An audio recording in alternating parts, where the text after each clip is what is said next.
제가 좀 부끄럽지만 솔직하게 고백할 게 있습니다. 저는 외모 컴플렉스가 굉장히 심합니다. 어렸을 때부터 우량아로 태어나서 날씬해 본 적이 많이 없어요. 다이어트를 여러 번 시도했고 또 그리고 성공한 적도 있었지만 오랫동안 지속하지를 못했었습니다. 그러다 보니까 제 안에 다이어트에 대한, 특히나 살에 대한, 외모에 대한 콤플렉스가 굉장히 심해요. 제가 시간 관리나 목표 관리, 또 독서하고 내가 배운 지식과 경험을 다른 사람들을 돕는 일에 활용하고 사람들에게 나누고 이런 부분은 굉장히 잘하고 좋아하는데 유독 이 살만큼은 제 마음으로 안 되는 거예요. 이 건강 관리는 제가 너무 안 되더라고요. 자기 개발을 다루는 사람이, 가르치는 사람이 자기 관리가 안 되는 게 말이 안 되잖아요. 제 자신이 너무 한심하게 느껴졌습니다. 재작년부터인가 점심 식사를 하고 나면은 식곤증이 너무 심해서 잠이 막 쏟아지는 거예요. 배도 막 너무 빵빵하게 붓고요. 뭔가 문제가 있는 것 같아서 병원을 가봤는데 콜레스테롤 수치도 높고 당뇨 전 단계라고 하는 거예요. 부종, 공복혈당, 식후혈당 다 너무 높았어요. 그러면 사람이 정신을 차려야 되잖아요. 그런데 사람이 그렇게 쉽게 안 바뀌더라고요. 여전히 살던 대로 살게 되더라고요, 사람이. 그러다 보니 어떻게 될까요? 문제를 외면하면 외면할수록 점점 문제는 더 커지죠. 그리고 그 문제가 어느 날 갑자기 뿅 하고 해결되지 않습니다. 제가 헬스도 등록하고 PT도 봤는데 효과가 1도 없는 거예요. 돈은 돈대로 쓰고 시간은 시간대로 쓰고 건강해지는 게 아니라 몸을 더 혹사시키는 것 같은 거예요. 이거 뭐가 잘못돼도 한참 잘못된 것 같은데 그러니까 어떻게 될까요? 의욕이 사라져. 그러니까 더 하기 싫어지고 성과가 1도 없으니까요. 그래서 미루고 미루다 결단을 했어요. 이왕 하는 거 제대로 하자. 이것도 여러분 공부가 필요하더라고요. 본질에 집중하면 성과는 따라옵니다. 그런데 그 본질을 알려고 하면은 공부해야 돼요.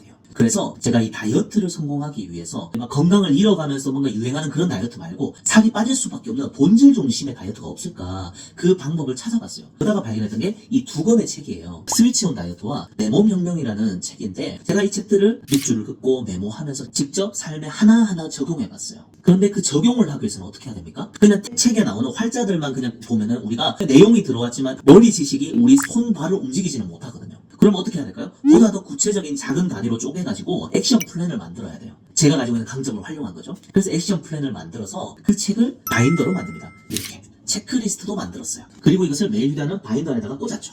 그리고 체크박스에 X표를 하나하나 하면서 작은 성취감들을 느끼기 시작했어요. 그러니까 악순환이 끊어지더라고요. 선순환으로 들어가기 시작했습니다. 여러분, 올바른 방법과 지속된 노력이 만나니까 성과가 나더라고요. 제가 좀 부끄럽지만 작년 7월에 체중이 이랬습니다. 와, 숫자가 완전 경찰에 잡혀갈 숫자죠. 그랬는데 조금씩 습관을 바꾸어 나갔습니다. 탄수화물 섭취를 조금씩 줄여나가고 설탕 음식들을 끊었죠. 결정적으로는 올해 1월 말에 책에서 나온 내용들을 하나하나 실천하면서 그 기간 동안 5kg를 감량했고 작년 6월에서 7월 대비 10kg을 감량했습니다. 물론 목표 체중까지는 제가 예전에 바프 찍었을 때보다 15kg은 더 빼야 됩니다. 하지만 여기서 의미가 있는 건 뭐냐면 악순환을 끊고 선순환에 들어갔다는 겁니다. 지금도 이것을 지속하고 있다는 거고 무엇보다 이 과정을 즐기고 있다는 겁니다. 다이어트 꿀팁을 나누려고 하는 것이 아닙니다. 저는 제가 가진 결핍과 콤플렉스를 계속해서 외면해왔던 시간이 길었어요. 그런데 미루면 미룰수록 결국 최대의 피해자는 나 자신이더라고요. 그걸 제가 정면으로 마주하고 끝장을 보지 않고 자꾸 지지부진하게 하는 둥 마는 둥 했다가 말았다가 하니까 그 과정에서 고스란히 데미지가 쌓이는 것은 제 몸이고 제 건강이더라고요. 그러면은 문제는 또 개선되지 않고 시간은 시간대로 비용은 비용대로 쓰고 나서 성과는 안 나오니까 또 의욕 떨어지죠. 그럼 더 하기 싫어지죠. 그러면 악순환 반복인 거예요. 매번 그 문제 앞에만 서면 제 자신이 작아져야 되고요.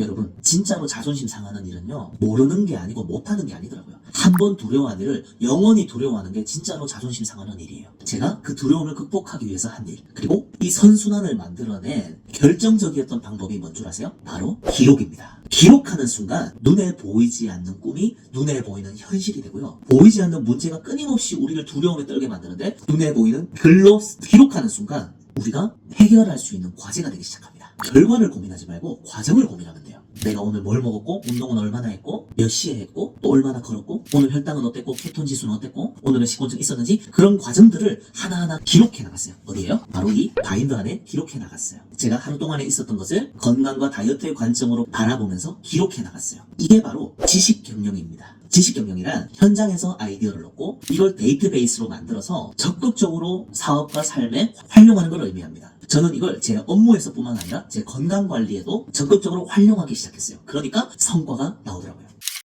여러분은 어떤 문제 앞에 막혀 있나요? 어떤 부분이 유독 안 되나요? 혹시 여러분이 그걸 외면하고 있진 않나요? 잘못된 방법을 택하진 않았나요? 그러니 점점 더 미루는 건 아닌가요? 또 의욕이 떨어지니까 그래서 점점 더 미루는 게 아닌가요? 괜찮습니다. 지금부터 하면 돼요. 여러분이 어떤 고민을 가지고 있을지 사람마다 다 다르겠죠. 하지만 여러분과 똑같은 고민을 앞서 이미 많이 고민하고 또 그것을 극복해낸 수많은 인생의 선배들이 있을 겁니다. 그들의 이야기와 경험과 조언이 담긴 책을 찾으세요. 그리고 전문가들의 풍부한 연구 결과와 전문 지식이 담긴 책과 콘텐츠를 찾아보세요. 그리고 그들이 말하는 걸 고스란히 여러분들의 삶에 그대로 적용해보세요. 현장에서 여러분이 직접 몸소 겪고 그것을 과정을 기록하세요. 그리고 피드백한 지식과 경험을 끊임없이 개선해 나가면서 여러분들의 삶에 적용하고 활용해 나가는 지식 경영자가 되세요. 내 삶을 변화시키고 싶다. 내가 바라는 성공을 이루고 싶다. 라고 생각하는 분들 계신가요? 그리고 또 저에게 구체적인 또 도움과 코칭을 또 필요로 하는 분들도 계시죠? 그런 분들을 위해서 준비한 게 있습니다. 제가 작년부터 소수정예로 계속해서 셀프 리더십 과정을 진행해 왔습니다. 2025년 새해 첫 오픈이 됩니다. 내용이 궁금하신 분들은 고정 댓글을 클릭해주세요. 오늘의 영상이 여러분들의 삶의 문제를 해결하는데 조금이라도 도움이 되었으면 좋겠습니다. 도움이 되었다면 구독과 좋아요 부탁드리고요. 영상 끝까지 시청해주셔서 너무너무 감사합니다. 행복한 하루 되세요.